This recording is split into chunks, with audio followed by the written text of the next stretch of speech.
I got two crows sitting up on the hourglass. Little bet between them, see who gets devoured last. On one front is the kid they call Smiling Wit, a deadly belly dancer and a goddamn violent chick. She's stowing away in a crate down with wireless, who's pretty mild-mannered, but you'll know he's mad cause his glass eye'll twitch. Armed with a pocket knife, a doombeck, and the desire for riches, the two of them gon' take on this pirate ship.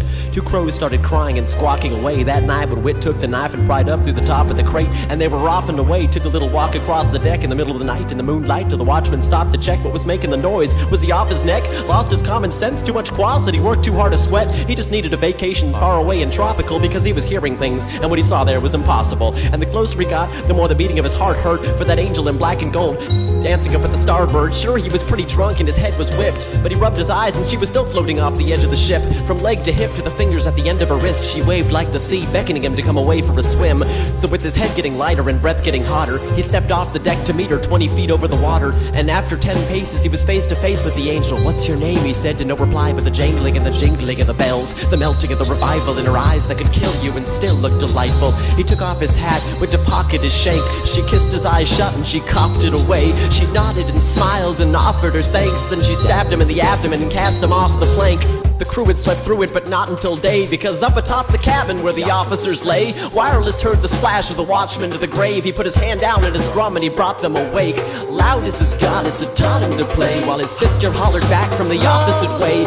Weary from dreaming and lost in a daze, all the men grabbed their pistols and shot in dismay. While Wit occupied the lookout, Wireless had been walking around with the contents of boxes unlocked and on the ground, but he returned each piece, polished and sound, to the men with a note that read, "What's lost has been found."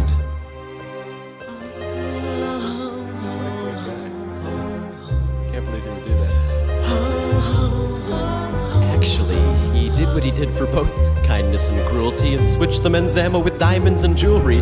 Coming to see what had been done, they started clawing the deck and dropping their useless guns, drawing their knives, preparing for the whole mob to come, while Wireless picked them off from the rooftop one by one. Captain Jacktooth heard no laughter over the blasting, so something bad had to be happening, it was damn sure. He looked out over the window, turning on the lantern, and saw his men riddled with holes, but then came to him the answer. Hearing those finger symbols of gold, he grabbed his papyrus and pen, shouting, "Shit, fire, it's Wit and Wireless again!" And he wrote down in his log, "It's time for this to end. My nemesis is back and he's dining with a friend. You must want to be blind. What else are you hoping for? And Wit, you're gonna love dancing tied to an anvil on the ocean floor. There's 5 thumbs between you and they're mostly yours, but I'm coming back for mine, Wire, and your left eye for my trophy drawer. I mean your right eye, whichever one's still there. You'll be sightless, mark my word, if you're my pallbearer, which will be a difficult thing to be with no thumbs. You see how you like it? Try lifting anything with those stumps. Most of all, I'd like to hear you go drum."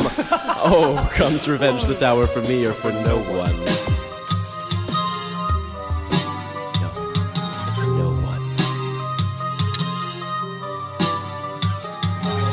Up his cutlass in the hand with 5 digits, his necklace in the other whose jewel was a jar with an eye in it, ocean blue and staring vacantly to the sky's limit. For the years since the 3 last men had been right with him, ever since Wireless had Jack's knife in his eye and Jacktooth had Wireless's tuning fork in his thumb, ever since they drew blood at the same time and went round at the corner when they both broke loose at once, ever since Jacktooth's good hand drew a cocked gun and Wit took his last bullet in the curve of her back, dragging Wireless from the port bow to an emergency raft full of Jacktooth's gold they stole from an unlocked trunk.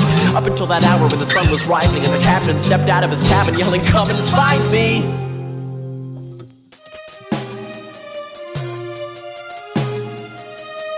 And right on time, Wireless walked by with an eye in him, armed with nothing but 2 bags full of diamonds, singing, "Captain Jack, you're the master of disguise. I wouldn't have noticed you hiding behind a knife that's twice your size if it wasn't for my eye around your neck. So what do you want to do? Just stand there, fight, or try and help me count your debt?" Jacktooth guffawed, "I wouldn't lose an ounce of sweat. We'll fight all right, Wireless, and you'll be trounced and wet. So you better drop the jewels, draw your weapon now, or else wait another second, you'll be doing it without a head." Wireless looked at him and soberly said, "Yeah, we'll drop the trinkets in these 2 little feckless bags, because all I require is that necklace back. So get this, Jack. Here goes your whole fortune over the edge."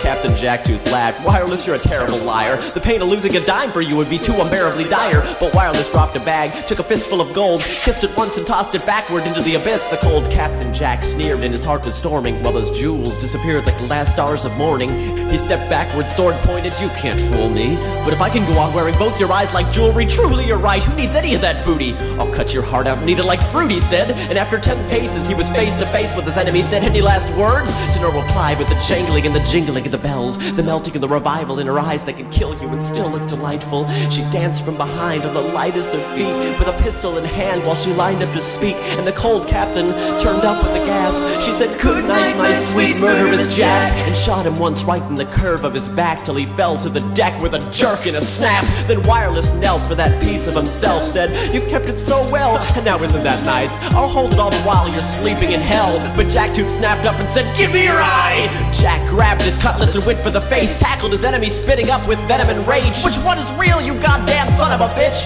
He waited and waited there until one of them twitched, and the eyeball that did he cut out with the blade. Then backward fell laughing, "I've grabbed it away," until Wireless winked before standing to say, "It's my gift to you, glass, you can have it, old Jay." He pinned Jack down with his pocket knife. That's when Smiling Wit took the sash off her hips and with a square knot tied one end to one of the bags of loot, then wrapped the other end round the back of the captain's bootleg. He said, "Well, it's been grand, you two. Here, you better not forget this, your little ocean blue eye and my necklace. I know how it's precious. I know you got it from your mommy, and I wouldn't want to die with such a disgusting thing on me." Wireless put his hand on the jar. "Oh, well, thank you so much for the reminder, but lucky me, I'll just take it off your heart. I wouldn't want my disembodied eye to go down with such a disgusting thing." And said the captain, "I'll see you next when I'm back from the grave." Wireless said, "I plan on it, and I'll be glad come the day." And with that, Jack Tooth stood with the bag on his foot and walked down the plank until he crashed in the waves.